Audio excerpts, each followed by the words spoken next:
আসসালামু আলাইকুম সবাইকে। আমি সাকিব, আমার চ্যানেল সাকিব স্টোরি লাউঞ্জে আপনাদের স্বাগতম জানাচ্ছি।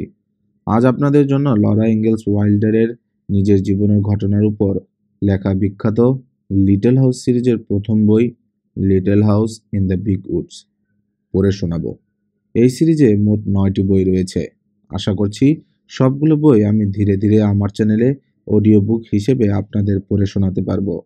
চলুন শুরু করা যাক আজকের বই little house in the big Woods. প্রায় ১৬০০ বছর আগের কথা।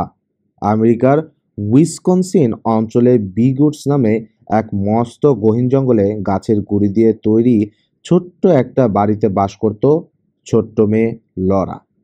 বাড়িটার চারদিকে শুধু গাছ আর গাছ। যেদিকে তাকাও সেদিকেই গাছ। উত্তর দিকে সারাদিন বা সারা সপ্তাহ কিংবা সারা মাস যদি হাঁটো তবু শেষ হবে না জঙ্গল। বাড়িটার আশেপাশে আর কোনো বাড়িঘর নেই, মানুষজন নেই, নেই রাস্তাঘাট, শুধু হরেক রকমের গাছ আর বন জানোয়ারের মেলা। নেকড়ে, ভালুক আর মস্ত বড় প্যান্থার আছে জঙ্গলে। ঝর্ণাগুলোয় রয়েছে খাটাস, বেজি আর ভোদর। পাহাড়ের আনাচে কানাচে থাকে শিয়ালের দল, হরিণ চড়ে বেড়ায় যত্রতত্র। বাড়িটির ডানে বাঁয়ে কয়েক মাইল দূরে দূরে জঙ্গলের ধার ঘেঁষে শুধু অল্প কয়েকটি ঘর, লরাদের আত্মীয় স্বজনরাই থাকে সেখানে। বাবা, মা, বড় বোন ম্যারি, ছোট বোন ক্যারি, একটা বিড়াল ব্ল্যাক সুসান আর একটা বুলডগ জ্যাক। এই নিয়ে লরাদের সংসার। অনেক রাতে ঘুম ভেঙে গেলে কান পেতে শোনে লরা গাছের ফিসফাস কথাবার্তা। মাঝে মাঝে দূর থেকে ভেসে আসে নেকড়ে বাঘের টানা লম্বা ডাক। তারপর অনেক কাছে এসে আবার ডেকে ওঠে ওটা। ডাকটা ভয় ধরিয়ে দেয় ছোট্ট লরার মনে।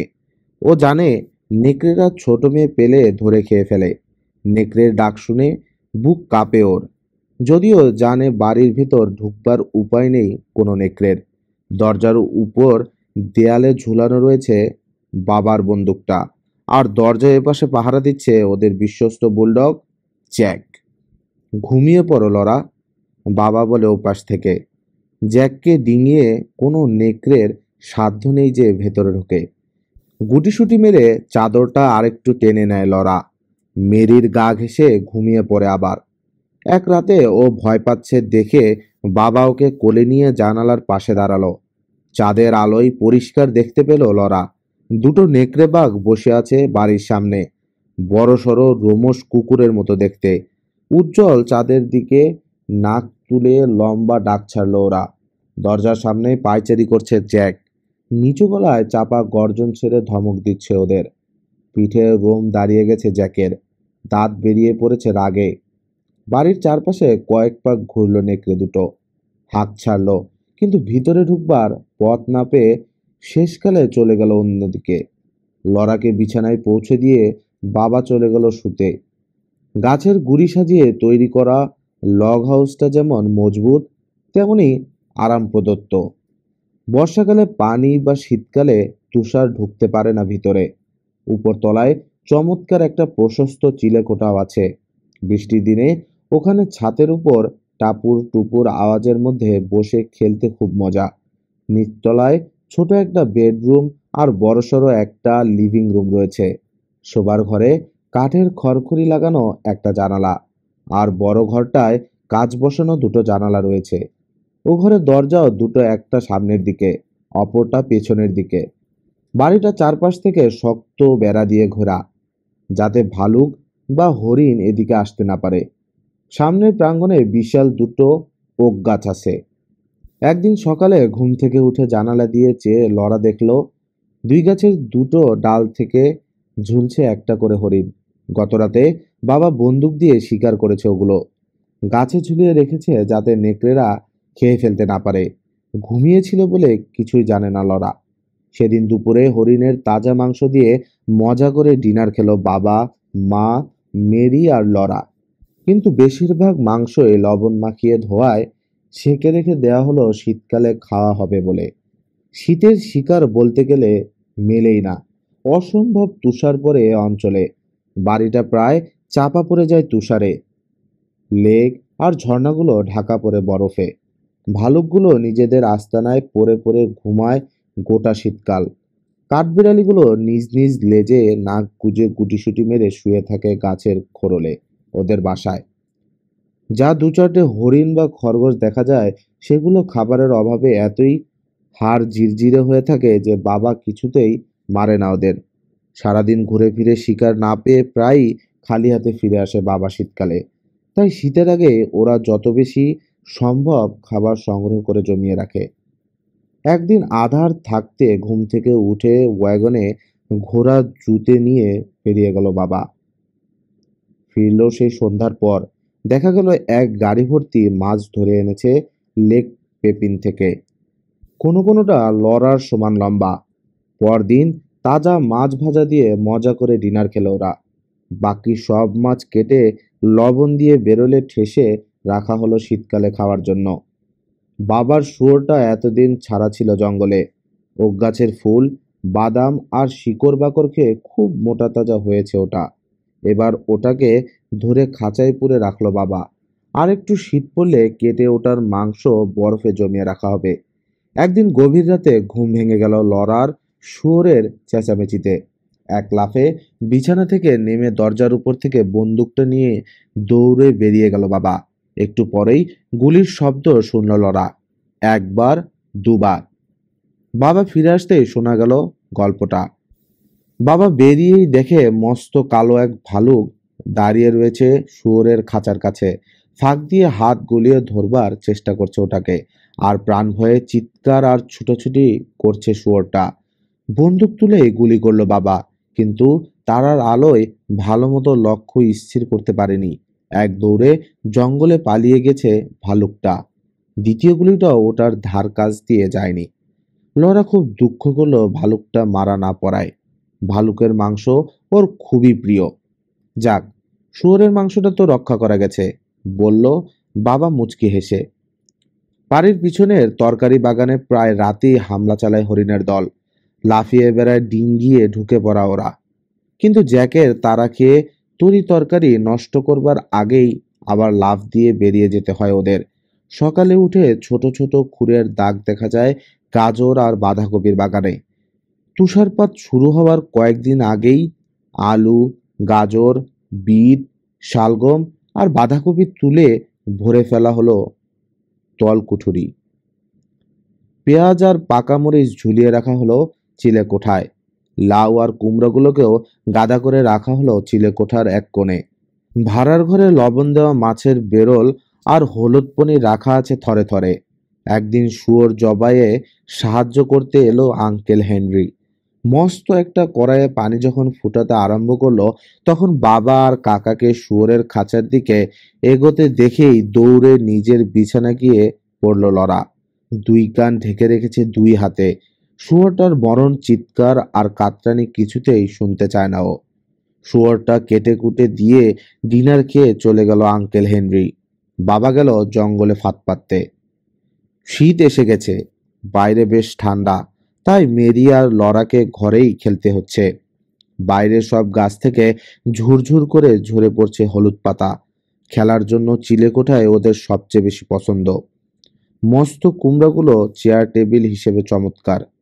পেঁয়াজ, মরিচ আর গরম মশলার ধুলোটে ঝালঝাল গন্ধ মোমো করে ওখানে। মেরি লরার চেয়ে বড়। নেটি নামে একটা কাপড়ের পুতুল আছে ওর। লরার আছে রুমালে জড়ানো একটা দানা ছড়ানো ভুট্টার খোসা। ও ওটার নাম রেখেছে সুসান। ও যে শুধুই একটা ভুট্টার খোসা, এজন্য কোনো অবস্থায় সুসানকে দোষ দেওয়া যায় না। তাই আদর ভালোবাসা নেটির চেয়ে কম পায় না সুসান। মেরি মাঝে মাঝে লরার কোলে দেয় নেটিকে, কিন্তু লরা শুধু তখনই ওকে কোলে নেয় যখন সুসান অন্যদিকে তাকিয়ে আছে। সন্ধ্যাটা চমৎকার কাটে ওদের। ট্যাবগুলো শেড থেকে চুলোর কাছে নিয়ে আসে বাবা। আগুনের ধারে বসে কবজাগুলোয় গ্রিজ দেয়, ঘষে মেজে পরিষ্কার করে। ছোট, মাঝারি, বড় সব রকম ফাঁদই পাতে বাবা জঙ্গলে। ভালুক ধরবার ফাঁদে পা পড়লে যে কোনো মানুষের হাড় ভেঙে যাবে পায়ের। ট্র্যাপগুলোয় তেল পানি দিতে দিতে নানান রকম মজার মজার গল্প বলে বাবা লরা আর মেরিকে। কাজ শেষ হয়ে গেলে বেহালাটায় সুর বাঁধে, তারপর অপূর্ব সুন্দর সব গান শোনায়। দারুণ গলা বাবার। দরজা, জানালা আর চৌকাঠের ফাঁকফোকর কাপড় ঠেসে এমনভাবে বন্ধ করা হয়েছে যে সামান্যতম ঠান্ডাও আর ভিতরে ঢুকতে পারে না। কিন্তু ব্ল্যাক সুসান, মানে ওদের বেড়ালটা, যখন খুশি ঢুকতে বা বেরোতে পারে। সামনের দরজার নিচের দিকে ওর জন্য ক্যাট হোল তৈরি করা আছে। ও ঢুকলে বা বেরোলে আপনি বন্ধ হয়ে যায় ক্যাট হোলের দরজাটা। দেখতে দেখতে তীব্র শীত এসে গেল। রোজ সকালে বন্দুক আর জানোয়ার ধরবার ফাঁদগুলো নিয়ে বেরিয়ে পড়ে বাবা। ডেরায় আশ্রয় নেওয়ার আগেই একদম মোটা তাজা ভাল্লুক মারতে চায় বাবা। এক সকালে বেরোনের কিছুক্ষণের মধ্যেই ফিরে এলো বাবা। স্লেডে ঘোড়া জুতে নিয়ে তাড়াহুড়ো করে চলে গেল আবার। যখন ফিরে এলো, দূর থেকে দেখা গেল মস্ত এক ভাল্লুক মেরে এনেছে। লাফালাফি শুরু হয়ে গেল মেরি আর লরার। লাফাচ্ছে, হাততালি দিচ্ছে আর তার স্বরে চেঁচাচ্ছে। কাছে আসতে সবাই দেখলো শুধু ভাল্লুক না, একটা মোটাসাটা শুয়োরও আছে সঙ্গে। হাতে রেয়ার ট্র্যাপ আর কাঁধে বন্দুক নিয়ে জঙ্গলের মধ্যে দিয়ে হাঁটছিল বাবা। হঠাৎ তুষারে ছাওয়া বড় একটা পাইন গাছের পিছনে দেখতে পেল ভাল্লুকটাকে। সবে শুয়োরটাকে মেরে দুই হাতে তুলেছে মুখের কাছে খাবে বলে। এক মুহূর্ত দেরি না করে গুলি করলো বাবা। শুয়োরটা কার বা কোত্থেকে এসেছে জানার উপায় নেই, তাই নিয়ে এলাম। গল্প শেষ করলো বাবা। মাংসের আর অভাব হবে না বহুদিন পর্যন্ত। সন্ধ্যার দিকে সব কাজ শেষ হলে মা বসে যায় দুই মেয়ের জন্য কাগজের পুতুল তৈরি করতে। দুপাশ থেকে হুমড়ি খেয়ে পড়ে দেখে ওরা দুজন। শক্ত সাদা কাগজে কেটে পুতুলের আকৃতি বের করে মা প্রথমে, তারপর পেন্সিল দিয়ে নাক, চোখ, ঠোঁট আঁকে। রঙিন কাগজ থেকে এরপর কেটে বের করে জামা, টুপি, লেস, ফিতা, এগুলো জায়গা মতো সাটিয়ে যার যার পুতুল সুন্দর করে সাজাবার দায়িত্ব ম্যারি আর লরার। এইসব মজার খেলা নিয়ে মেতে থাকে ওরা সন্ধ্যার সময়। কিন্তু আসল মজা হয় রাতে বাবা বাড়ি ফিরলে। ঘরে ফিরে প্রথমেই বাবা দরজার উপর দেয়ালে ঝুলিয়ে রাখে বন্দুক, কোট, টুপি আর দস্তানা খুলে হাঁক ছাড়ে। আমার আধ বোতল মিষ্টি সাইডারটা কই রে? লরা বেশি ছোট বলে ওকে এই নামে ডাকে বাবা। দৌড়ে এসে কে কার আগে বাবার হাঁটুতে চড়ে বসবে তার প্রতিযোগিতায় লেগে যায় দুই বোনের মধ্যে। বাবা যতক্ষণ চুলোর ধারে গা গরম করে ততক্ষণ নামে না ওরা হাঁটু থেকে। খানিক পরে আবার কোট, টুপি, দস্তানা পরে বাবা যায় গরু আর ঘোড়াকে খাওয়াতে, দুধ দুয়াতে। ফিরে আসে এক বোঝা কাঠ নিয়ে। সারা রাত ঘর গরম রাখবে এই কাঠ। যেদিন ফাঁদে কোনো শিকার পড়ে না কিংবা আগেভাগেই শিকার পেয়ে যায়, সেদিন যত শিগগিরই পারে ফিরে আসে বাবা, মেরি আর লরার সঙ্গে খেলা করবে বলে। পাগলা কুকুর খেলাটা ওদের ভারী পছন্দ। দুই হাতের সবকটা আঙ্গুল ঘন তামাটে চুলের মধ্যে ঢুকিয়ে চুলগুলো খাড়া করে তোলে বাবা। তারপর চাপা, রাগী গর্জন ছেড়ে চার হাত পায়ে তাড়া করে মেয়েদের। সারা ঘরময় তাড়িয়ে বেড়ায় লরা আর মেরিকে, কোণঠাসা করবার চেষ্টা করে। ওরাও উল্লসিত চিৎকার সরে বাউলি কেটে সরে যায় নাগালের বাইরে। একবার চুলোর পিছনে কাঠ রাখবার বাক্সটার কাছে আটকে ফেললো বাবা ওদের দুজনকে। পালাবার কোনো উপায় নেই। এবার দেখবার মতো হলো বাবার তর্জন, গর্জন আর আস্ফালন। চোখ গরম করে এমনই লাফালাফি শুরু করলো যে মনে হলো সত্যিই বুঝি কামড়ে দেবে। ভয়ে কাঠ হয়ে গেল মেরি, নড়তে পারছে না। কিন্তু বাবা লড়ার দিকে এগোতেই তীক্ষ্ণ এক চিৎকার দিয়ে মেরিকে টেনে নিয়ে এক লাফে পেরিয়ে গেল সে কাঠের বাক্সটা। মুহূর্তে বাবাতে পরিণত হলো পাগলা কুকুরটা। জল জল করছে নীল চোখ, অবাক হয়ে দেখছে লরাকে। আশ্চর্য, আধ বোতল সাইডারের এত শক্তি! তোমার গায়ে দেখছি ফরাসি ঘোড়ার জোর। ওদের এত ভয় দেখাও কেন চার্লস? মা বলল, চোখগুলো দেখো, যেন ঠিকরে বেরিয়ে আসবে। মাথা জাকিয়ে তাক থেকে বেহালাটা পেরে নিল বাবা। বাজনার সঙ্গে গান ধরল, Yankee doodle went to town. He wore his tripod trousers. He sure he couldn't see the town. There was so many houses. পাগলা কুকুরের কথা ওরা ভুলে গেছে ততক্ষণে। বিশাল অরণ্যে একা দাঁড়িয়ে রয়েছে ছোট্ট বাড়িটা। বাইরে প্রচণ্ড শীত, কিন্তু বাড়ির ভিতরটা গরম হয়ে রয়েছে আগুনের আঁচে। সুখী ওরা। বাবা মা, মেরি, লরা আর ছোট্ট ক্যারির এই মুহূর্তে সুখের সীমা নেই। চুলায় গনগনে আগুন, শীত আর হিংস্র জন্তুরা বাইরে। জ্যাক আর ব্ল্যাক সুসান চোখ মিটমিট করছে আলোর দিকে চেয়ে। মা তার রকিং চেয়ারে দোল খেতে খেতে সেলাই করছে। ঝকঝকে ল্যাম্প ছড়াচ্ছে উজ্জ্বল আলো। ল্যাম্পের নিচের পাত্রে কেরোসিনের সঙ্গে লবণ মেশানো হয়েছে, যাতে কোনোভাবেই বিস্ফোরণ না ঘটে।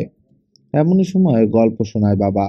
তার আগে ম্যারি আর লরাকে হাঁটুর উপর তুলে নিয়ে লম্বা দাড়ি দিয়ে ওদের গলায় সুরসুরি দেয়। ওরা হেসে উঠলে বলে, আজ কিসের গল্প শুনবে? প্যান্থার। বলো বলো, চেঁচিয়ে ওঠে দু বোন। তোমরা জানো প্যান্থার আসলে বিরাট এক বন বিড়াল, ব্ল্যাক সুসানের মতো। হ্যাঁ, কিন্তু ওর চেয়ে বহু গুণ বড়, তেমনি ভয়ঙ্কর হিংস্র। এবার শুরু করা যাক এক প্যান্থার আর তোমাদের দাদার গল্প। দাদাকে চেনে লরা। এই জঙ্গলেই অনেক দূরে থাকে দাদা মস্ত বড় এক কাঠের বাড়িতে। নড়ে চড়ে আরাম করে বসলো সে আবার বাবার হাঁটুর উপর। শহরে গিয়েছিল তোমাদের দাদা, ওখান থেকে রওনা হতে দেরি করে ফেলেছে। খুব জোরে ঘোড়া ছুটিয়েও জঙ্গল পর্যন্ত পৌঁছাতে পৌঁছাতে রাত হয়ে গেল। পথ ভালো করে দেখা যায় না। এমনই সময় কাছেই প্যান্থারের ডাক শুনে ভরকে গেল। সঙ্গে বন্দুক নেই। প্যান্থার ডাকে কিভাবে? জিজ্ঞেস করলো লরা। শুনলে মনে হবে কোনো মেয়ে মানুষের আর্তচিৎকার, বলল বাবা। ঠিক এই রকম বলেই প্যান্থারের ডাক নকল করে এমনি এক চিৎকার দিল বাবা, যে চমকে লাফিয়ে উঠল মা। হায় খোদা, করো কি? ভয়ে বাবার বুকের সঙ্গে সেটে গেছে লরা আর মেরি। কিন্তু এরকম ভয় পেতে ভালোবাসে ওরা। এদিকে দাদাকে পিঠে নিয়ে জোর কদমে ছুটল ঘোড়া, কারণ ওটাও ভয় পেয়েছে। কিন্তু জঙ্গলের মধ্যে প্যান্থারের সঙ্গে দৌড়ে পারবে কেন? এক গাছের ডাল থেকে আরেক গাছের ডালে লাফিয়ে লাফিয়ে ছুটে আসছে ওটা। বোঝা গেল খুবই ক্ষুধার্ত প্যান্থারটা। ঘোড়ার সঙ্গে পাল্লা দিয়ে ক্রমে এগিয়ে আসছে। একবার রাস্তার এপাশ থেকে ডাক দেয়, একবার ওপাশ থেকে। ঘোড়াটা আরো জোরে ছোটানোর চেষ্টা করলো দাদা। সামনে ঝুঁকে বসলো, কিন্তু প্রাণপণে দৌড়েও প্যান্থারটাকে পিছনে ফেলে এগিয়ে যেতে পারলো না ঘোড়া। ওটার ডাক এগিয়ে আসছে আরো। এমনই সময় ওপরে চোখ যেতেই দাদা দেখতে পেল ওটাকে। বিশাল এক কালো প্যান্থার। একবার যদি ঘাড়ে লাফিয়ে পড়তে পারে, কয়েক সেকেন্ডই নখ আর দাঁত দিয়ে ছিঁড়ে ফালা করে ফেলবে। জান প্রাণ নিয়ে ছুটছে ঘোড়া, যেন বিড়ালের ভয়ে পালাচ্ছে ইঁদুর। এখন আর ডাক ছাড়ছে না প্যান্থার। দেখাও যাচ্ছে না ওটাকে, কিন্তু কোনো সন্দেহ নেই আসছে ওটা। বাড়ির কাছে এসে পড়ল ঘোড়াটা। হঠাৎ একপাশ তাকিয়ে দেখলো দাদা লাফ দিতে যাচ্ছে প্যান্থারটা। দেখে নিজেও এক লাফে ঘোড়া থেকে নেমে দৌড়ে দরজার কাছে পৌঁছে গেল।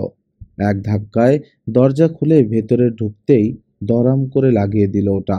দরজা বন্ধ হওয়ার আগ মুহূর্তে পরিষ্কার দেখতে পেল ঘোড়ার পিঠে লাফিয়ে পড়েছে প্যান্থারটা, একটু আগে ঠিক যেখানে বসেছিল তোমাদের দাদা। ভয়ানক এক আর্তচিৎকার ছেড়ে দৌড় দিল ঘোড়াটা। জঙ্গলের দিকে ছুটছে ঘোড়া, আর ওর পিঠে চড়ে বসে চার পায়ের নখ দিয়ে প্যান্থারটা চিরে ফালা করছে ওর শরীর। চট করে বন্দুকটা তুলে নিয়ে জানালা দিয়ে গুলি করলো দাদা। ধরাস করে মাটিতে পড়ল প্যান্থার, মরা। সেই দিনই প্রতিজ্ঞা করলো তোমাদের দাদা, জীবনে আর কোনোদিন বন্দুক না নিয়ে জঙ্গলে যাবে না। গল্প শুনে হাত পা ঠান্ডা হয়ে এসেছে মেরি আর লরার। কাঁপছে ছোট্ট বুক, যদিও জানে দুই হাতে দুজনকে জড়িয়ে ধরে আছে বাবা। কোনো ভয় নেই। প্রতি রাতে গল্প শুরু করবার আগে পরদিন শিকারের জন্য বুলেট বানায় বাবা। লরা আর মেরি তার হেল্পার। সীসার বাক্স, লম্বা হাতাওয়ালা চামচ আর বুলেট তৈরি মোল নিয়ে আসে ওরা। তারপর বাবার দুপাশ বসে কাজ দেখে। প্রথমে চামচের মধ্যে শীষের টুকরো ফেলে আগুনে দিয়ে গলায় বাবা। তারপর সাবধানে ঢালে বুলেট মোল্ডে। 1 মিনিট অপেক্ষা করে মোলটা খুললেই টুক করে চকচকে একটা বুলেট পড়ে মেঝেতে। ওরা জানে এখন ওটা ছোঁয়া উচিত নয়, খুব গরম, কিন্তু মাঝে মাঝে লোভ সামলাতে না পেরে ছুঁয়ে ফেলে। গরম ছেঁকা লেগে হাত পুড়ে গেলেও ওরা উচ্চবাচ্য করে না, কারণ বাবা ওদের পই পই করে নিষেধ করেছে সদ্য তৈরি বুলেট যেন না ছোঁয়ে। এখন আঙ্গুল যদি পড়ে, ওরা জানে দোষ ওদেরই। চট করে মুখে পুরে ঠান্ডা করে ওটা। যথেষ্ট পরিমাণে বুলেট তৈরি হয়ে গেলে ছুরি দিয়ে চেঁচে বুলেটের সামান্য এবড়োখেবড়ো জায়গাগুলো সমান করে বাবা। তারপর ভরে রাখে একটা বাক্সকিনের তৈরি ব্যাগে। এবার বন্দুকটা ভালো মতো পরিষ্কার করে তেল টেল দিয়ে ঝকঝকে করে তোলে বাবা। তারপর লরা আর মেরিকে বলে, এবার লোড করব বন্দুকটা। তোমরা দুজন খেয়াল রেখো তো, কোথাও আবার ভুল না হয়ে যায় আমার। দুই বোন কড়া নজর রেখো বাবার কোনো ভুল বের করতে পারে না। লরার হাত থেকে গরুর শিঙে ভরা গান পাউডার নিয়ে ধাতুর তৈরি ঢাকনিতে ঢালে বাবা বারুদ। তারপর সেগুলো ঢালে নলের ভিতর, বন্দুকটা ঝাঁকিয়ে আর নলের টোকা দিয়ে বারুদগুলো পাঠিয়ে দেয় একেবারে নিচে। আমার পাস বক্সটা গেল কই বললেই মেরি এগিয়ে দেয় ওটা। ছোট্ট একটা টিনের বাক্সে থরে থরে সাজানো আছে চর্বি মাখানো কাপড়ের টুকরো। একটা টুকরো বন্দুকের মুখে বসিয়ে তার উপর একটা নতুন বুলেট রেখে র্যামরোড দিয়ে ঠেলে ওগুলোকে একেবারে নিচে পাঠিয়ে দেয়। তারপর র্যামরোড দিয়ে ঠুকে ঠুকে শক্ত করে বসিয়ে দেয় বুলেট আর কাপড়টাকে বারুদের ওপর। তারপর ব্যারেলের নিচে র্যামরোডটা আটকে পকেট থেকে বের করে ক্যাপের বাক্স, হ্যামারটা টেনে উপরে তুলে পিনের নিচে একটা ক্যাপ বসিয়ে আস্তে করে সাবধানে নামিয়ে দেয় হ্যামার। হাত ফসকে হ্যামারটা জোরে নেমে গেলেই বুম করে বেরিয়ে যাবে গুলি। বন্দুক লোড করা হয়ে গেলে ওটাকে দরজার মাথায় দেয়ালের গায়ে বসানো দুটো হুকের উপর আলগোছে রেখে দেওয়া হয়। প্রয়োজনের মুহূর্তে যেন তৈরি পাওয়া যায় ওটাকে। জঙ্গলে বেরোবার আগে 5টা ব্যাপার নিশ্চিত হয়ে নেয় বাবা সব সময়। বুলেট পাউচে যথেষ্ট বুলেট আছে কিনা, টিনের প্যাচ বক্সে টুকরো কাপড় আর ক্যাপ বক্সে ক্যাপ আছে কিনা, পাউডার হর্নে যথেষ্ট বারুদ আছে কিনা, আর বেল্টে ঝুলানো ছোট কুঠারটা সঙ্গে আছে কিনা। সবশেষে লোড করা বন্দুকটা কাঁধে ফেলে নিশ্চিন্তে নির্ভয়ে চলে যায় বাবা গহীন অরণ্যে। একটা গুলি করবার সঙ্গে সঙ্গে প্রথম কাজ হচ্ছে বন্দুক রিলোড করা। এটা কখনো ভোলে না বাবা, নইলে হিংস্র কোনো জন্তুর সামনে পড়ে গেলে বিপদ হতে পারে। বন্দুকের পরিচর্যা শেষ হলেই শুরু হয় গল্পের আসর। বাবা, ওই গল্পটা বলো না, লরা আবদার ধরে। ওই যে জঙ্গলের গলার স্বর। না না, বাবা ভুরু কুঁচকায়। আমার ছোটবেলার দুষ্টুমির কথা আর কতবার শুনবে? শুনবো, শুনবো, আর একবার প্লিজ বাবা। সমস্বরে অনুরোধ আসে। কাজেই শুরু করতেই হয় সে গল্প। আমি যখন ছোট ছিলাম, এই ধরো মেরির সমান, প্রত্যেক দিন বিকেলে জঙ্গলে গিয়ে গরুগুলো তাড়িয়ে আনতে হতো আমাকে। আমার বাবা বলে দিয়েছিল পথে যেন খেলতে লেগে না যাই, কারণ ভালুক, নেকড়ে আর প্যান্থারের ভয় আছে। সন্ধ্যের আগেই গরু নিয়ে ফিরতে হবে আমার বাড়িতে। একদিন একটু আগে আগে রওনা হয়ে ভাবলাম আজ আর তাড়াহুড়ো করতে হবে না। দেখলাম গাছের ডালে ছুটে বেড়াচ্ছে কাঠবিড়ালি, খরগোশ খেলা করছে খোলা জানালায়। আমিও খেলায় মেতে উঠলাম, যেন আমি বিরাট এক শিকারী। বুনো জানোয়ার আর ইন্ডিয়ানদের পেছনে এগোচ্ছি পা টিপে। তারপর যখন যুদ্ধ শুরু হলো, বীরের মতো লড়াই করলাম। হাজার হাজার ইন্ডিয়ান মারা পড়লো আমার হাতে। লাফঝাঁপ দিয়ে চারদিকে তলোয়ার চালাচ্ছি। হঠাৎ খেয়াল হলো পাখিদের কিচিরমিচির বন্ধ হয়ে গেছে। আবছা দেখাচ্ছে রাস্তাটা, জঙ্গলে ঘন অন্ধকার। হায় হায়, এখন কি করি? এক্ষুনি ওগুলোকে খুঁজে না পেলে গোলবাড়িতে ফিরতে আধার রাত হয়ে যাবে। কিন্তু কোথায় গরুগুলো? কান পেতে ওদের গলার ঘন্টা শোনার চেষ্টা করলাম। নাম ধরে ধরে ডাকলাম, কিন্তু একটা গরু এলো না। এদিকে ভয় লাগতে শুরু করেছে। অন্ধকারের ভয়, বুনো জন্তুর ভয়, কিন্তু তার চেয়েও বেশি ভয় পাচ্ছি গরু না নিয়ে ঘরে ফিরতে। দৌড়াতে শুরু করলাম দিশেহারার মতো। চিৎকার করে ডাকছি ওদের, খুঁজেছি এদিক ওদিক সেদিক। ক্রমে আরো ঘনিয়ে আসছে আধার। দুর্ভেদ্য মনে হচ্ছে জঙ্গলটা। ঝোপ ঝাড় গাছ সব অন্যরকম দেখাচ্ছে। কোথাও খুঁজে পেলাম না গরুগুলোকে। পাহাড়ে উঠে ডাকলাম, অন্ধকার খাদে নেমে ডাকলাম, থেমে দাঁড়িয়ে কান পাতলাম, কিন্তু পাতার মর্মর ছাড়া আর কোনো সাড়া শব্দ নেই। হঠাৎ জোর ফোঁস-ফোঁস শ্বাস-প্রশ্বাসের আওয়াজ পেয়েই মনে হলো পশ্চিম কোনো প্যান্থার এসে দাঁড়িয়েছে পিছনের অন্ধকারে। পর মুহূর্তে বুঝলাম ওটা আমার নিজেরই শ্বাসের শব্দ। হাঁপাচ্ছি। পা দুটো সরে গেছে ঝোপঝাড়ের চোখা ডাল লেগে, কিন্তু থামলাম না। দৌড়াচ্ছি আর গলা ফাটিয়ে চেঁচাচ্ছি, সুখী, সুখী। ঠিক মাথার উপর থেকে কে যেন জিজ্ঞেস করলো, হুম, কে? মুহূর্তে খাড়া হয়ে গেল আমার মাথার সব চুল। বিরক্ত কণ্ঠে উপর থেকে প্রশ্ন এলো, হুম, হুম। আহ! কি দৌড় যে দিলাম! গরুর চিন্তা দূর হয়ে গেছে মাথা থেকে। কোনোমতে জঙ্গল থেকে বেরিয়ে বাড়ি পৌঁছাতে পারলে বাঁচি। প্রাণ হাতে নিয়ে ছুটছি। ছুটছি তো না, যেন উড়ে চলছি। কিন্তু সেই অশরীরীর কণ্ঠস্বরটাও আসছে পিছন পিছন। থেকেই প্রশ্ন করছে, হুম। দম বন্ধ করে ছুটছি। মনে হলো কেউ যেন পা ধরে টান দিল। হুড়মুড় করে পড়ে গেলাম মাটিতে। কিন্তু এক গড়ান দিয়ে উঠে পড়লাম আবার। এমন জোরে ছুটলাম যে নেকড়ে বাঘও সেদিন পারত না আমার সঙ্গে দৌড়ে। শেষ পর্যন্ত জঙ্গল থেকে বেরিয়ে পৌঁছে গেলাম গোলবাড়ির সামনে। দেখি লাইন দিয়ে দাঁড়িয়ে আছে সবকটা গরু গেট খুলবার অপেক্ষায়। ওদের ভেতরে ঢুকিয়ে এক ছুটে বাড়ি চলে এলাম।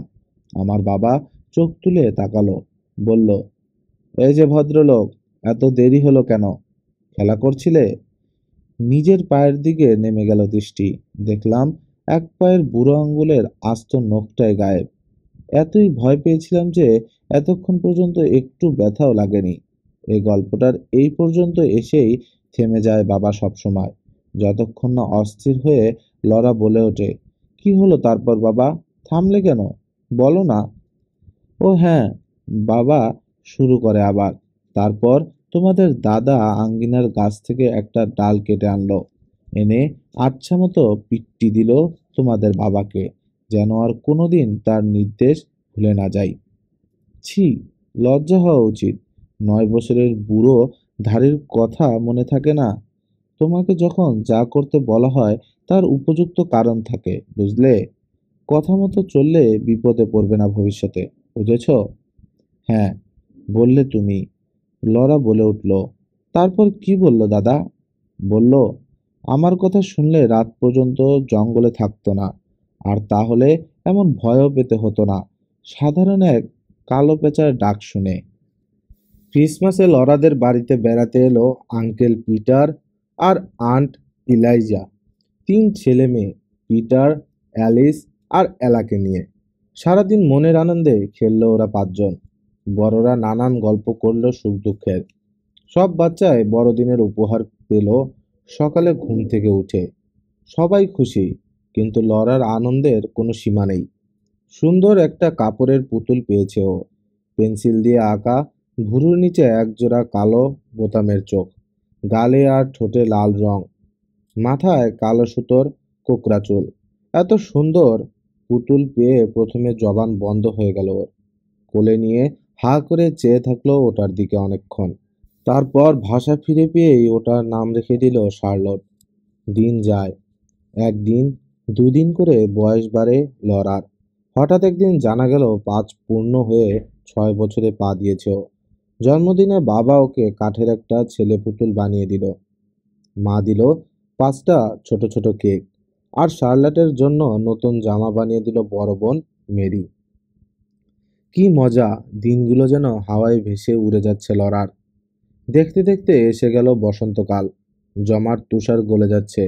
বাবা বলল, গোটা শীতে শিকার করা সমস্ত পশুর চামড়া এখনই শহরে নিয়ে গিয়ে বেচে আসা দরকার, নইলে পরে আর ভালো দাম পাওয়া যাবে না। এক সন্ধ্যায় মস্ত এক বোঁচকা বেঁধে ফেলল বাবা। এতই বেশি চামড়া হয়েছে এবার যে শক্ত করে বাঁধবার পরও দেখা গেল ওটা বারবার সমান লম্বা হয়ে গেছে। পরের দিন খুব ভোরে উঠে বোঁচকাটা কাঁধে নিয়ে শহরের উদ্দেশ্যে হাঁটা ধরল বাবা। ওজন এত বেশি হয়ে গেছে যে সঙ্গে বন্দুকটা নেওয়া গেল না। মাকে দুশ্চিন্তা করতে দেখে বাবা বোঝালো, এত ভোরে রওনা দিচ্ছে, খুব জোরে হাঁটতে পারলে সন্ধ্যার আগেই ফিরে আসা যাবে। সবচেয়ে কাছের শহরটাও অনেক দূর। লরা বা মেরি কোনোদিন শহর দেখেনি, পাশাপাশি দাঁড়ানো দুটো বাড়িও দেখেনি ওর আজ পর্যন্ত। শুধু শুনেছে শহরে অনেক বাড়ি আছে, স্টোর ভর্তি নানা রকম মিষ্টি আর সুন্দর সুন্দর জামা কাপড় আছে। আরও আছে বারুদ, বুলেট, লবণ আর সাদা চিনি। ওরা জানে এইসব বন্যজন্তুর ছাল আর পশমের বদলে প্রয়োজনীয় জিনিস ছাড়াও অনেক সুন্দর সুন্দর উপহার নিয়ে আসবে বাবা ওদের জন্য। তাই গভীর আগ্রহ নিয়ে অপেক্ষা করছে ওরা বেলা পড়ে আসতেই। সূর্য ডুবে গেল, আঁধার হয়ে আসছে জঙ্গলের ভিতর, কিন্তু এলো না বাবা। মা রাতের খাবার তৈরি করে টেবিল সাজালো, কিন্তু এলো না বাবা। গোলাঘরের কাজগুলো সারবার সময় পেরিয়ে যাচ্ছে, কিন্তু এলো না বাবা। মা বলল, দুধ দোয়াতে যাবে, ইচ্ছে করলে লরা বাতি ধরবার জন্য সঙ্গে যেতে পারে। কোট গায়ে চড়ালো লরা, বোতাম লাগিয়ে দিল মা। গত ক্রিসমাসে পাওয়া লাল দস্তানাটা পরে নিল হাতে। লণ্ঠনের ভিতর মোমবাতিটা জ্বেলে দিল মা। মার কাজে সাহায্য করতে চাচ্ছে বলে গর্ব হলো লরার। লণ্ঠন নিয়ে বেরিয়ে পড়ল সে মায়ের পিছু পিছু। জঙ্গলটা আঁধার, কিন্তু এদিকটায় অতটা অন্ধকার নেই। আবছা আলোয় দেখা যাচ্ছে পথ, কয়েকটা তারা ফুটেছে আকাশে। গোলাবাড়ির গেটের কাছে সুকিকে দাঁড়িয়ে থাকতে দেখে অবাক হলো লরা। মাও অবাক হয়েছে। সুকির তো এই সময় ঘরের বাইরে থাকবার কথা নয়। যাই হোক, হয়তো গরমে এসে গেছে বলে ওর স্টোরের দরজাটা খুলে রেখে গেছে বাবা। সেজন্য বেরিয়ে এসে গেটের কাছে দাঁড়িয়ে আছে। গেটটা ঠেলা দিয়ে খুলবার চেষ্টা করলো মা, কিন্তু সুকি দাঁড়িয়ে আছে বলে পুরোপুরি খোলা যাচ্ছে না। সুকি, সরে যা। হাত বাড়িয়ে সুকির কাঁধে চাপড় দিল মা।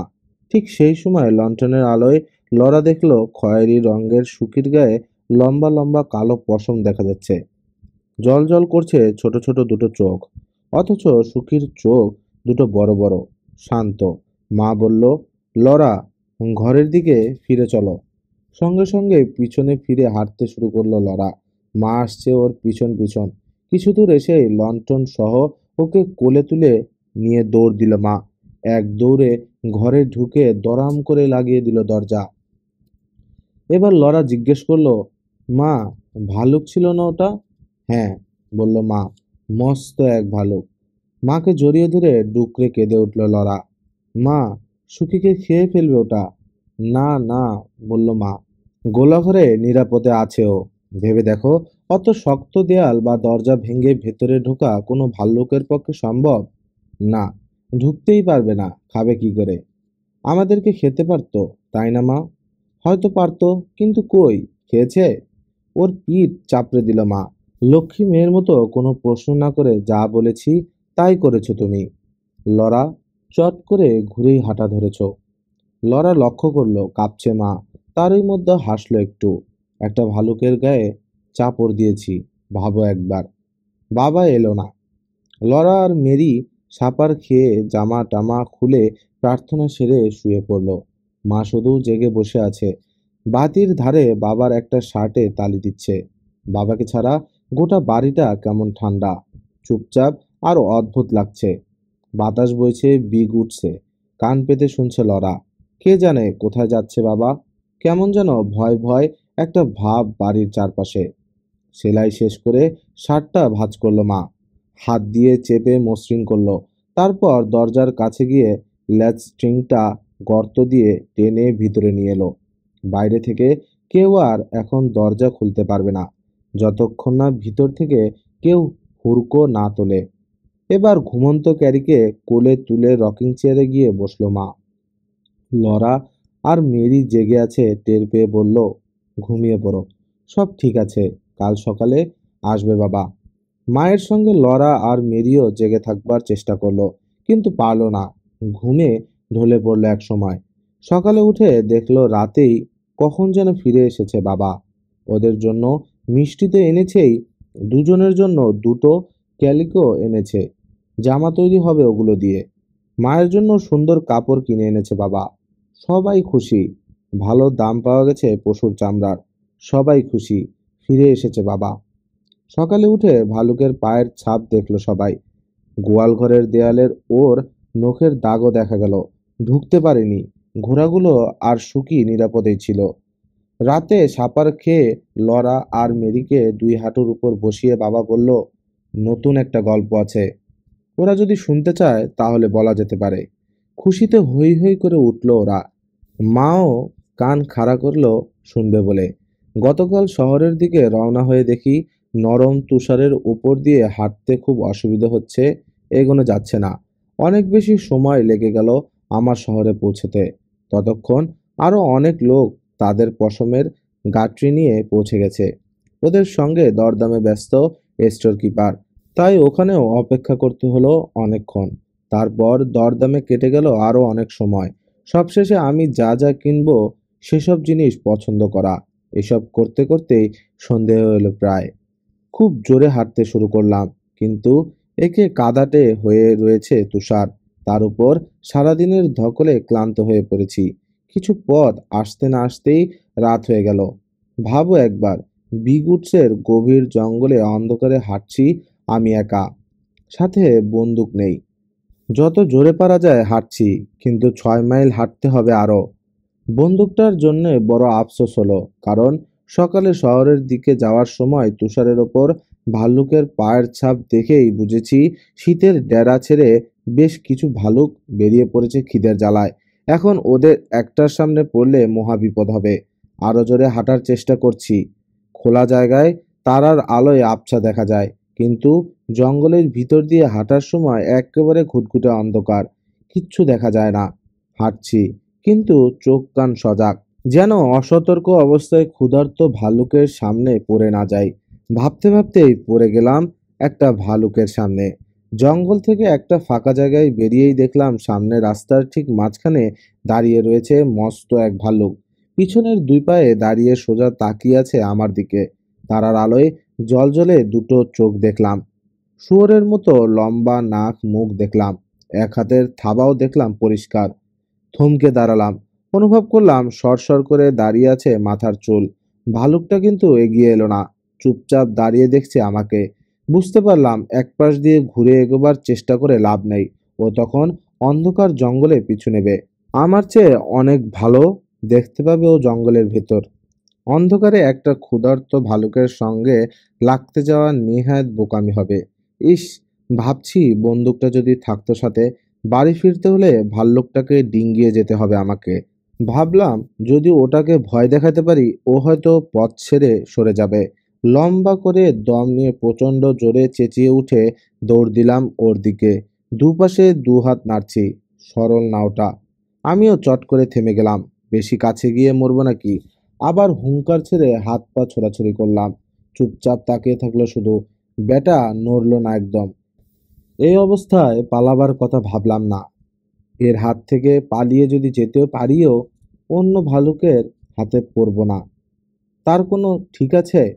তার চেয়ে একটাকে মোকাবিলা করতে পারলে হয়তো অন্যগুলোকেও সামাল দিতে পারবো। তাছাড়া পালাবো কেন? তোমাদের মা আর তোমরা অপেক্ষা করছো আমার জন্যে। এদিক ওদিক খুঁজে একটা মোটাসোটা শক্ত ডাল পেয়ে গেলাম। তুষারের ভারে ভেঙে পড়েছে গাছ থেকে। দুই হাতে ওটা মাথার উপর তুলে প্রচণ্ড হোঁক ছেড়ে ছুটে গেলাম ভালুকটার দিকে। কাছে গিয়েই ধাই করে গায়ের জোরে মেরে দিলাম ওর চাঁদি লক্ষ্য করে। ও মা! চুপচাপ দাঁড়িয়ে থাকলো ওটা। কোথায় ভালুক? দেখলাম ওটা কালো একটা পোড়া গাছের গুড়ি। যাওয়ার সময় ওটার পাশ দিয়ে গিয়েছি সকালে। মনের মধ্যে ভালুকের ভয়, তাই অন্ধকারে ওটাকেই ভালুক মনে করে লাফঝাপ দিচ্ছিলাম এতক্ষণ। আসলে ভালুক ছিল না ওটা? জিজ্ঞেস করলো মেরি। না মেরি, এতক্ষণ একটা গাছের গুড়িকে ভয় দেখাচ্ছিলাম। আমাদেরটা কিন্তু সত্যিকার ভাল্লুক ছিল, বলল লরা। তবে ওকে সুখী মনে করে একটুও ভয় পাইনি আমরা। কিছু না বলে ওকে বুকের সঙ্গে আর একটু চেপে ধরলো বাবা। বাবারে, মাকে আর আমাকে ধরে খেয়ে ফেলতে পারতো ভাল্লুকটা। মা ওর গায়ে চাপড় দিতেও কিছু করেনি ও। কেন বাবা, ও আক্রমণ করল না কেন? আমার ধারণা ভ্যাবাচ্যাকা খেয়ে গেছিল ভাল্লুকটা, বলল বাবা। লণ্ঠনের আলো দেখে ভয় পেয়েছিল হয়তো। তোমার মা যখন ওর গায়ে থাপড়া দিয়েছে, ও বুঝে নিয়েছে মোটেও ভয় পাচ্ছে না ওকে তোমার মা। তবে তুমিও খুব সাহসের কাজ করেছো বাবা, বলল লরা। ওটা পোড়া গাছের গুড়ি না হয়ে সত্যিকারের ভাল্লুকও হতে পারতো। তুমি তো ভাল্লুক মনে করেই ওর মাথায় মেরেছিলে, তাই না বাবা? হ্যাঁ লরা, বলল বাবা। না মেরে উপায় ছিল না, আমাকে ফিরতেই তো হবে তোমাদের কাছে। অনেক রাত হয়ে গেছে বলে ওদের বিছানায় পাঠিয়ে দিল মা। নিজে সেলাই নিয়ে বসলো আলোর পাশে, আর বাবা বসলো চুলোর ধারে, জুতো জোড়ায় চর্বি মাখবে বলে। গুনগুন করে গান গাইছে বাবা। পাখিরা গাইছিল সকালে সেদিন, আইভির ফুলগুলো ফুটেছে তখন। পাহাড় পেরিয়ে ভোর আসছিল সবে, শুয়ে দিলাম ওকে কবরে যখন। গান শুনতে শুনতে লরার দুচোখ ভেঙে এসে গেল ঘুম। বসন্তকালে দম ফেলবার ফুরসত নেই। গত বছর জঙ্গল কেটে যে জমি বের করা হয়েছে তাতে লাঙ্গল টেনে বীজ বুনতে খুবই ব্যস্ত বাবা। কিন্তু তারই মধ্যে লরা আর মেরির জন্য একটা দোলনা ঝুলিয়ে দিয়েছে বাড়ির সামনে একটা গাছের ডালে। সুকি আর রোজিকে ঘাস খাওয়ানোর জন্য ছেড়ে দেওয়া হয়েছে জঙ্গলে। ঠিক সন্ধ্যার সময় গোলবাড়িতে ফিরে আসে ওরা, ওদের বাছুরগুলো টানে। এক সন্ধ্যায় কাজ থেকে ফিরে লরাকে জিজ্ঞেস করলো বাবা, আজ কি দেখেছি বলো তো? বলতে পারলো না লরা। সকালে মাঠে কাজ করেছি, হঠাৎ চোখ তুলে দেখি জঙ্গলের ধারে দাঁড়িয়ে রয়েছে একটা হরিণ, মেয়ে হরিণ। ওর সঙ্গে কি ছিল তোমরা কল্পনাও করতে পারবে না, একটা বাচ্চা হরিণ। একযোগে চেঁচিয়ে উঠল লরা আর মেরি। হ্যাঁ, ঠিক ধরেছ, সঙ্গে বাচ্চাটা। বড় বড় গভীর কালো চোখ, ছোট্ট পা, নরম নাক। জঙ্গলের কিনারে দাঁড়িয়ে অবাক হয়ে দেখছিল ওটা আমাকে। হয়তো ভাবছিল এটা আবার কে। একটুও ভয় পায়নি বাচ্চাটা আমাকে দেখে। বাচ্চা হরিণকে তো তুমি গুলি করবে না? জানতে চাইল লরা। করবে বাবা? কক্ষনো না, ওর মাকেও না, বাবাকেও না, বলল বাবা। বাচ্চাগুলো বড় না হওয়া পর্যন্ত সব রকমের শিকার বন্ধ। এরপর বাবা জানালো, বীজ বোনা হয়ে গেলেই সবাইকে নিয়ে শহরে যাবে। পরদিন থেকে শহরে যাওয়ার খেলা শুরু হয়ে গেল মেরি আর লরার। কিন্তু এ খেলা যেমন জমল না, কারণ কেউ ওরা কোনোদিন শহরে যায়নি, শহর কেমন হয় জানে না। তবে মুশকিল হলো নেটি আর শার্লটকে নিয়ে রোজই ওরা জিজ্ঞেস করে ওরাও সঙ্গে যেতে পারবে কিনা। লরা আর মেরি কিছুতেই রাজি হয় না, বলে, না লক্ষ্মী, এবছর তোমাদের নেওয়া যাবে না, হয়তো আগামী বছর যেতে পারবে যদি এখন থেকে ভালো হয়ে চলো। কয়েকদিন পরেই সেজেগুজে সবাই মিলে চলল ওরা শহরে। ওয়াগন বক্সটা ধুয়ে মুছে পরিষ্কার পরিচ্ছন্ন করে নিয়েছে বাবা আগেই। ঘোড়াগুলোকেও ঘষে মেজে চকচকে করা হয়েছে। 7 মাইল দূরে এই শহরের নাম পেপিন। লেক পেপিনের তীরে গড়ে উঠেছে শহরটা। ওই দেখো শহর, আঙ্গুল তুলে দেখালো বাবা। তারপর উঁচু করে তুলে দেখালো লরা আর মেরিকে। এত বাড়িঘর দেখে দম বন্ধ হয়ে এলো লরার। সেই ইয়াংকি ডুডুলের অবস্থা বাড়িঘরের জ্বালায় যে বেচারা শহরেই দেখতে পায়নি। অসংখ্য বাড়ি, তবে ওগুলো গাছের গুঁড়ি সাজিয়ে তৈরি করা নয়, কাঠের তক্তা বসিয়ে বানানো। স্টোর হাউসটারও চারদিকে তক্তার বেড়া। বাড়িঘরের চিমনি দিয়ে ধোঁয়া উঠতে দেখে বোঝা গেল ওখানে মানুষ বাস করে। একদল ছেলে মেয়ে খেলছে রাস্তায়, লোকের ধারে গাড়ি রেখে হেঁটে এগোলো ওরা স্টোরের দিকে। কয়েক ধাপ সিঁড়ি দিয়ে উঠলে স্টোর। বুক কাঁপছে লরার। তাহলে এই স্টোরেই পশুর ছাল বিক্রি করতে আসে বাবা। বাবাকে দেখেই কাউন্টারের ওপাশ থেকে বেরিয়ে এলো। স্টোর কিপার স্বাগত জানালো বাবা মাকে। মেরি মিষ্টি হেসে বলল, how do you do. Laura ভিতর ভিতর এই উত্তেজিত যে কোনো কথাই বলতে পারল না। মেরিকে চিবুক হাত দিয়ে আদর করলো দোকানদার। মা বাবাকে বলল, চমৎকার ফুটফুটে মেয়েটি আপনাদের। মেরির সোনালি চুলেরও প্রশংসা করলো, কিন্তু লরা সম্পর্কে একটি কথাও বলল না। বোধহয় ওর তামাটে রঙের চুল তার পছন্দ হয়নি। হরেক রকম মালামাল সাজানো রয়েছে দোকানে। একদিকের দেয়ালে তাকে সাজানো শুধু হরেক রঙের প্লেন ও ছাপা কাপড়, লাল, নীল, সবুজ, গোলাপি, বেগুনি। কাউন্টারের একপাশে মেঝেতে রয়েছে বাক্স ভরা পেরেক, গুলি, সীসার তাল আর লজেন্স। একপাশে বস্তা ভরা গম, ভুট্টার দানা, লবণ, চিনি। একপাশে ঝকঝকে নতুন একটা লাঙ্গল দেখা গেল। তারই কাছাকাছি রয়েছে স্টিলের কুঠার, হাতুড়ির মাথা, করাত আর নানান জাতের ছোট বড় ছুরি। একপাশে সাজানো নানান সাইজের জুতো, বুট। উপরে সিলিংয়ের সঙ্গে ঝুলানো রয়েছে ঘর সংসারের অসংখ্য জিনিস, বালতি, বদনা, কেতলি, হাঁড়ি, প্যান। এত জিনিস যে লরার মনে হলো এক সপ্তাহ ধরে দেখলেও দেখা শেষ করতে পারবে না। আসলে এত জিনিস যে পৃথিবীতে আছে তাই ওর জানা ছিল না। অনেকক্ষণ দরদাম করলো বাবা মা। অনেকগুলো কাপড়ের থান খুলিয়ে রং পছন্দ করলো। বাবার শার্টের জন্য 2 রকমের 2 পিস কাপড় আর জাম্পারের জন্য 1 পিস ডেনিম পছন্দ করলো মা। সেই সঙ্গে কিছু সাদা কাপড় নিল চাদর আর আন্ডারওয়্যার বানাবে বলে। মার নতুন অ্যাপ্রনের জন্য ক্যালুকে কিনলো বাবা। নিজের জন্য একজোড়া গামবুট আর কিছু পাইপের তামাক। মা নিল 1 পাউন্ড চা, কিছু সাদা চিনি। সব কেনাকাটা শেষ হলে মেরি আর লরাকে 2টো লজেন্স দিল স্টোর কিপার। এতই আশ্চর্য আর খুশি হলো ওরা যে হাঁ করে চেয়ে রইল লজেন্সের দিকে। তারপর হঠাৎ মনে পড়ে যাওয়া মেরি বলল, ধন্যবাদ। মুখ দিয়ে কথা সরছে না লরার। সবাই অপেক্ষা করছে। শেষে মা জিজ্ঞেস করলো, তুমি কিছু বলবে না লরা? কিছু বলার জন্য মুখ খুলল লরা। তারপর ঢোক গিলে শেষে ফিসফিস করে বলল, ধন্যবাদ। 2টো লজেন্সই হৃৎপিণ্ড আকৃতির। মেরিটায় লেখা একটা পদ্ম। গোলাপ হলো লাল আর ভায়োলেট নীল। চিনি হলো মিষ্টি, তোমার সাথে মিল।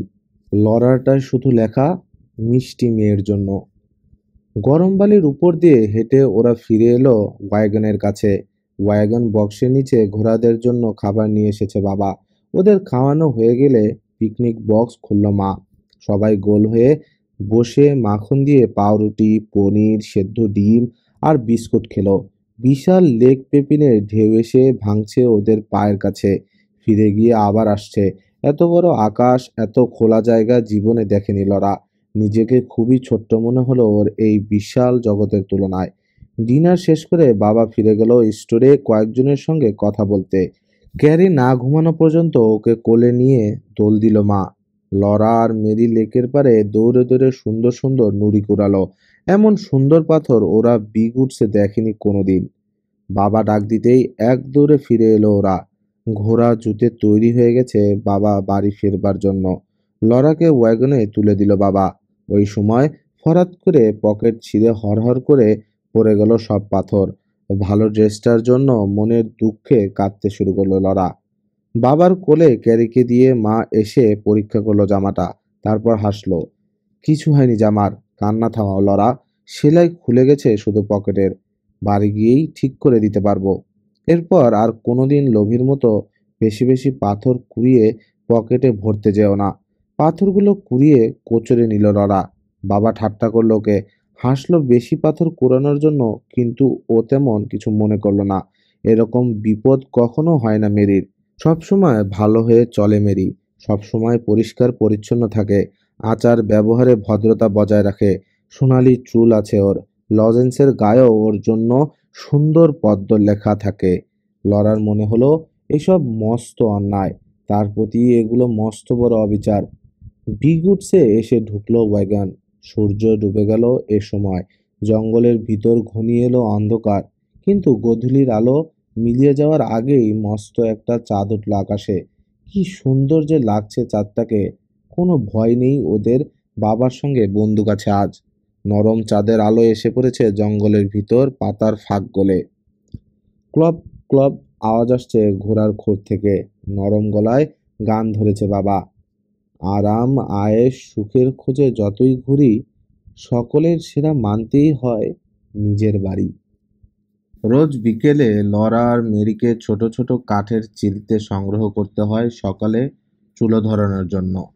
কাঠ কাটবার সময় কুড়ালের কোপে চলটা উঠে ছিটকে পড়ে এদিক ওদিক। সেগুলো দিয়ে চুলো ধরানো সুবিধে। কাজটা ওদের দুজনের খুবই অপছন্দ।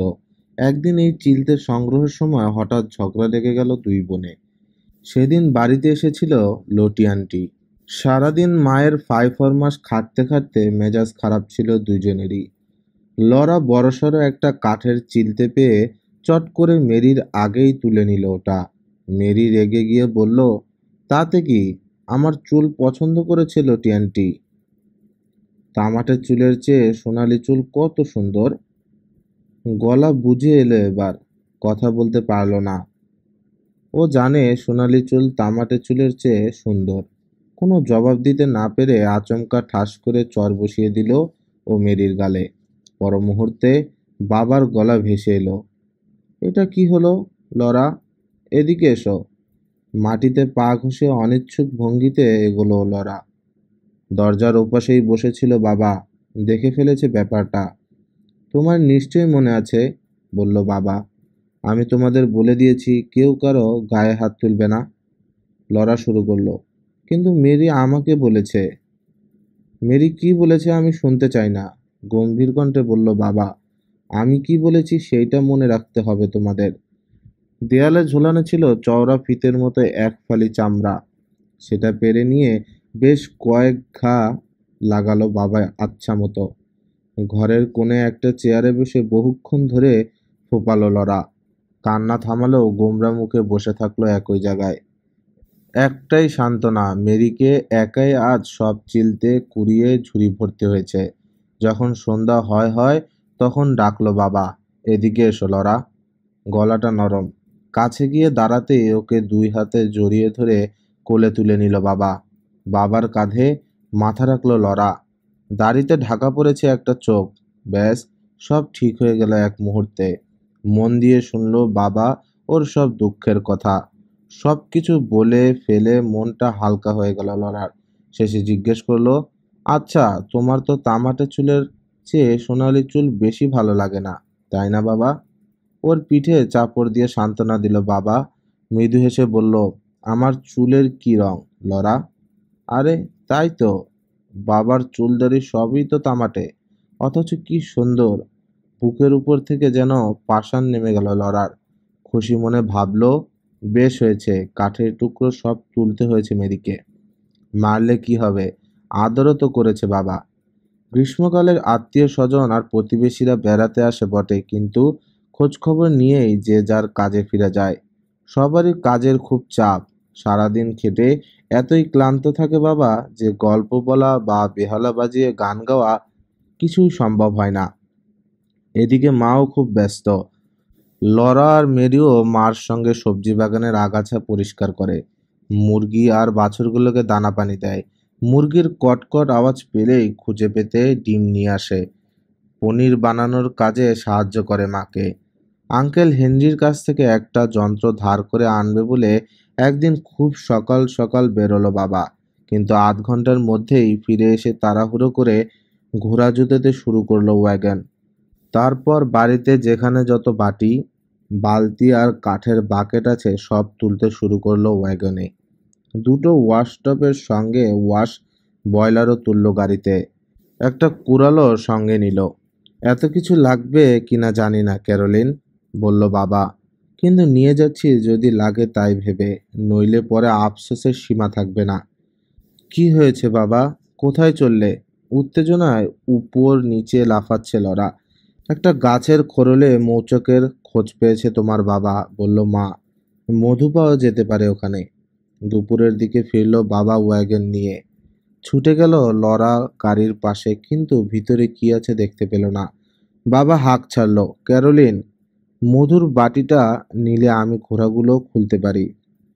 হতাশ হয়েছে মা, তবু বলল, এক বাটিও কম না চার্লস, বাচ্চারা খুশি হবে। ওয়াগনের ভিতর চোখ পড়তেই দুই হাত আকাশে ছুড়ল মা। আরে সর্বনাশ, হেসে উঠল বাবা। প্রত্যেক বাটি, বালতি, বাকেট, এমনকি ওয়াশ টাব আর ওয়াশ বয়লার ভর্তি হয়ে গেছে মধু ভরা মৌচাকে। বাবা মা দুজন মিলে একটা একটা করে সবগুলো পাত্র বাড়িতে নিয়ে গিয়ে রাখলো।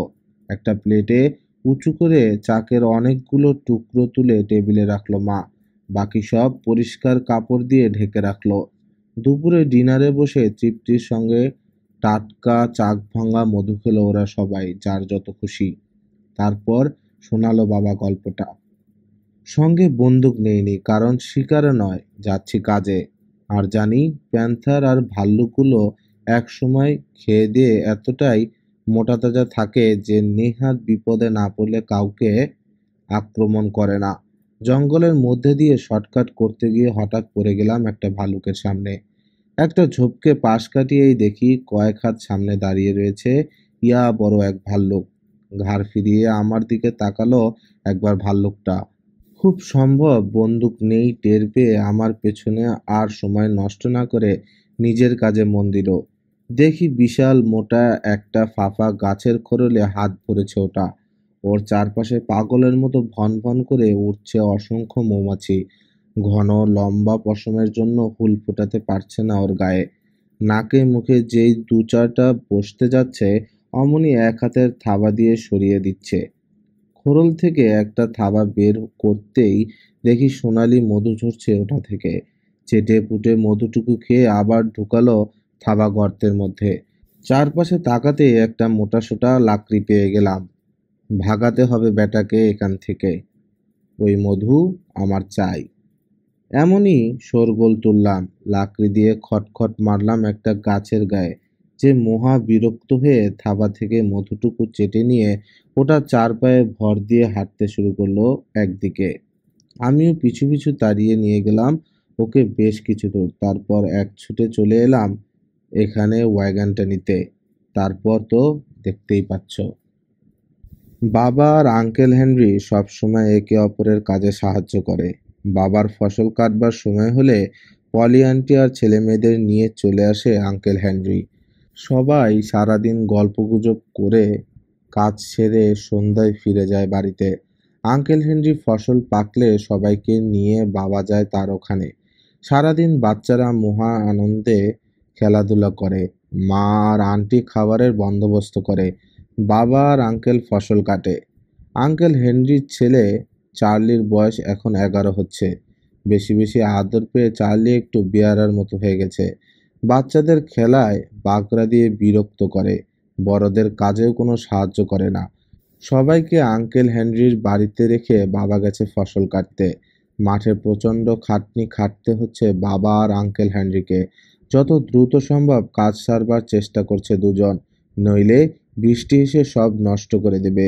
আঙ্কেল হেনরি সারা বছরের ফসল আর ঘরে তোলা হবে না। বাতাসের ভারী ভারী ভাব দেখে বোঝা যাচ্ছে বৃষ্টির আর দেরি নেই। দুপুরে বাড়ি ফিরে সামান্য কিছু নাকে মুখে গুজে উঠে পড়ল দুজনে। মাঠে যেতে হবে। আঙ্কেল হেনরি ডাকলো চার্লিকে। চলো, তুমিও চলো। আমাদের কাজে অনেক সাহায্য হবে তুমি থাকলে। বাড়িতে মেহমান না থাকলে সাফ মানা করে দিত চার্লি, কিন্তু সবার সামনে কিছু বলতে পারল না। বড়দের সঙ্গে চলে গেল মাঠে অনিচ্ছা সত্ত্বেও। সেদিন রাতে বাড়ি ফিরবার পথে বাবার মুখে শোনা গেল চার্লির কীর্তি। মাঠে গিয়ে সাহায্য করা তো দূরে থাক, যতভাবে পেরেছে কাজে ডিস্টার্ব করেছে বেয়ারা ছেলেটা। বোঝা এখান থেকে ওখানে নিতে পারবে না, আঁটি বাঁধতে পারবে না, কাস্তে ধার দিতে পারবে না, পানির জগটা এগিয়ে দিতে পারবে না, কিছুই সে পারবে না। আঙ্কেল হেনরি ধমক খেয়ে কিছুক্ষণ মুখ হাঁড়ি করে রেখে জানালো, গরম লাগছে রোদে। কাস্তে ধার করবার পাথরটা পাওয়া গেল না জায়গা মতো। অনেক খুঁজে বের করতে হলো লুকোনো জায়গা থেকে। পিছন পিছন ঘুরছে আর ঘ্যান ঘ্যান করছে দেখে শেষ পর্যন্ত ওকে খেদিয়ে দিল আঙ্কেল হেনরি। যাও, দূর হও এখান থেকে। ওই গাছের ছায়ায় গিয়ে বসে থাকো। মুচকি হেসে কিছু দূর গিয়েই তার স্বরে চেঁচিয়ে উঠল চার্লি। যে যার বোঝা ফেলে বাবা আর আঙ্কেল হেনরি ছুটল কোনাকুনি মাঠের উপর দিয়ে চার্লির দিকে।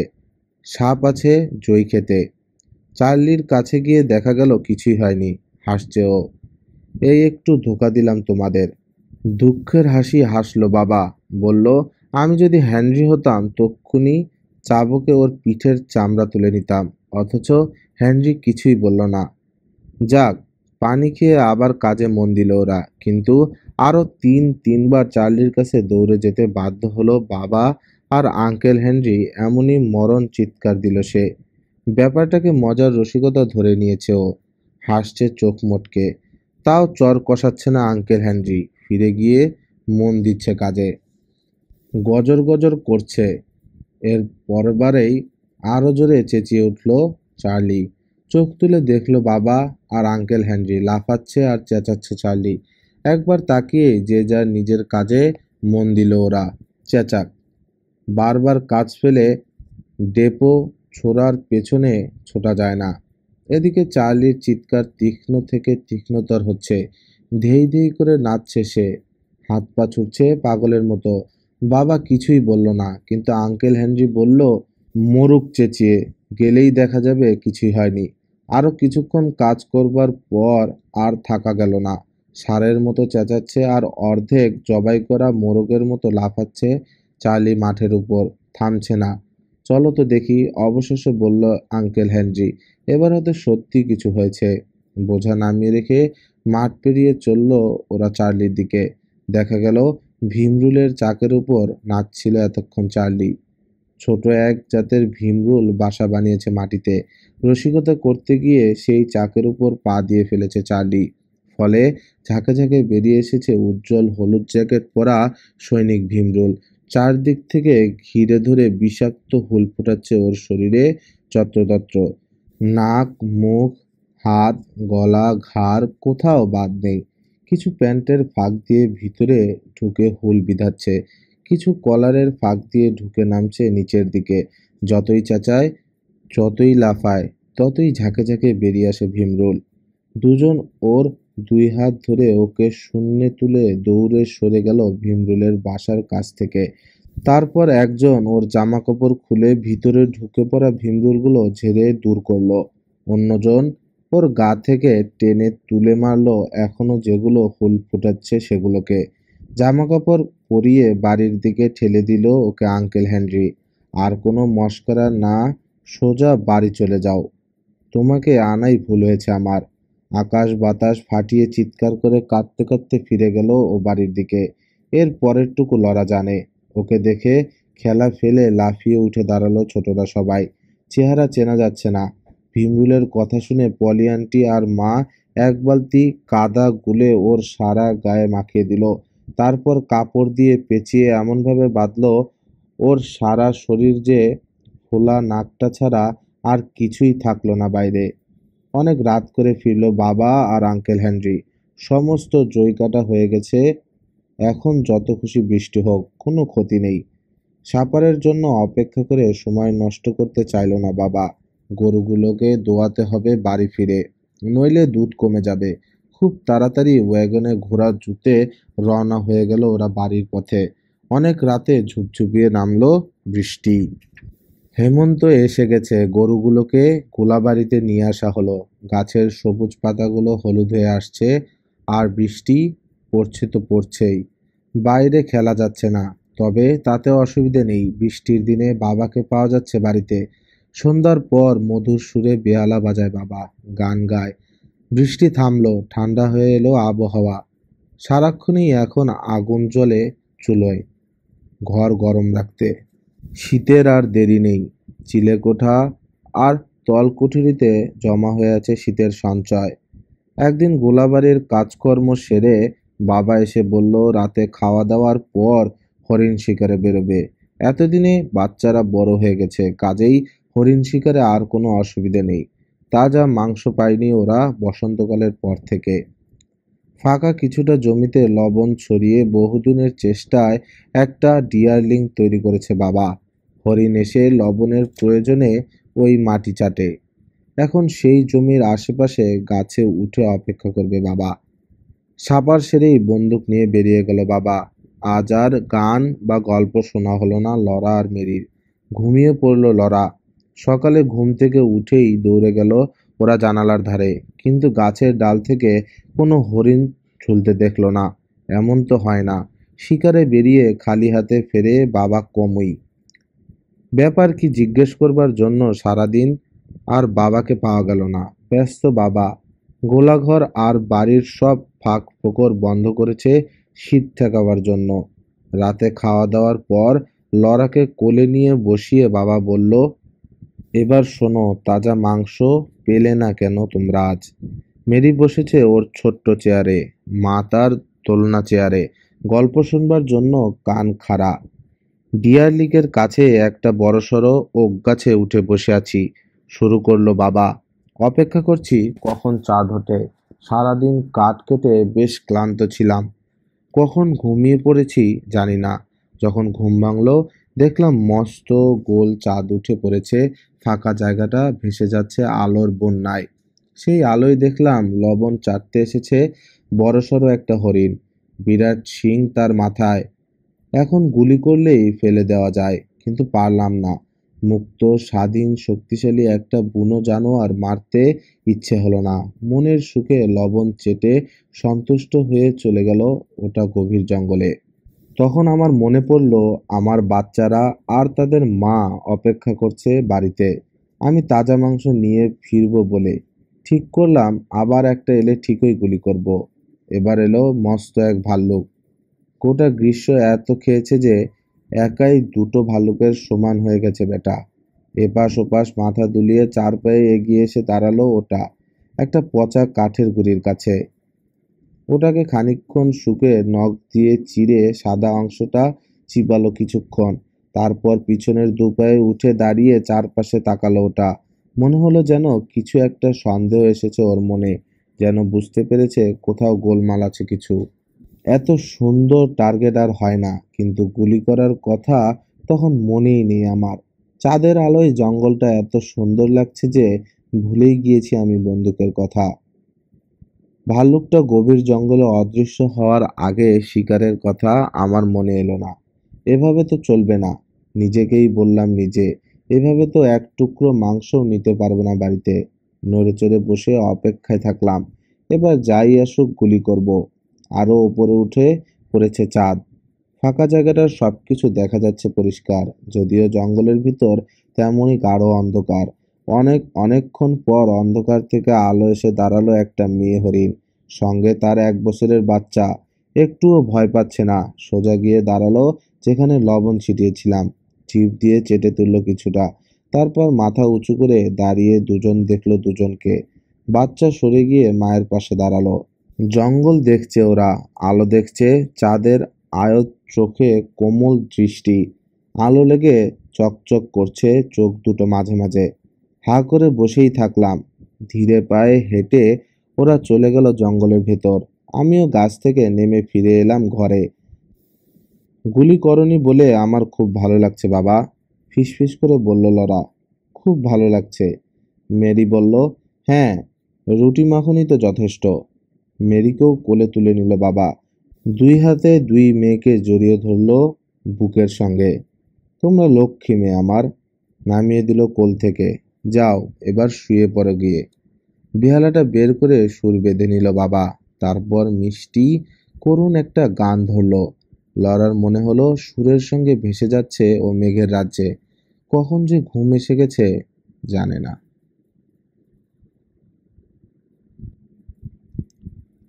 এতক্ষণ আপনাদের জন্য পড়ছিলাম লিটল হাউস সিরিজের প্রথম বই, little house in the big Woods. এতক্ষণ যারা বইটি শুনছিলেন তারা হয়তো বুঝতেই পেরেছেন যে আমি একটু অসুস্থ। আসলে আমার একটু জ্বর এসেছে। আশা করছি আপনারা এই বিষয়টি ক্ষমা সুন্দর দৃষ্টিতে দেখবেন।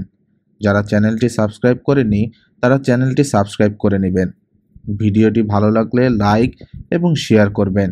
যে কোনো মতামত কমেন্ট করে জানাবেন। আজ এ পর্যন্তই। আশা করছি আবার নতুন গল্প নিয়ে আপনাদের সবার সাথে দেখা হয়ে যাবে। ধন্যবাদ। আল্লাহ হাফেজ।